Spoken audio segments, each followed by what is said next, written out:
మా సోదరులు బాలకృష్ణ గారికి నా హృదయపూర్వక నమస్కారాలు. సినిమాల్లోనే కాదు, చారిటీస్లో కూడా ముందుంటాను. ఆ చారిటీస్ని గుర్తించే నరేంద్ర మోదీ గారి నాయకత్వంలోని కేంద్ర ప్రభుత్వం వారికి పద్మభూషణ్ అవార్డు ఇచ్చి, ఆయన మామూలు బాలకృష్ణ గారు కాదు, పద్మభూషణ్ బాలకృష్ణ గారుగా ఆయన గుర్తించడం చాలా ఆనందదాయకం.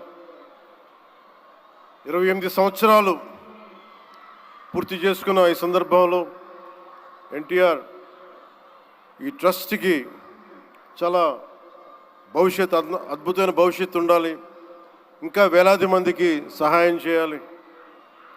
నాకు చాలా ఆశ్చర్యం కలిగించింది. చాలా సైలెంట్గా చేసుకెళ్ళిపోయే ట్రస్ట్ ఇది.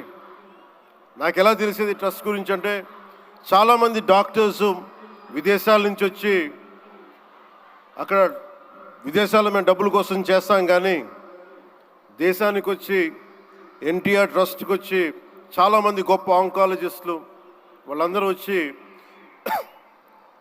సేవలు చేయటం ఎంత స్ఫూర్తిదాయకమో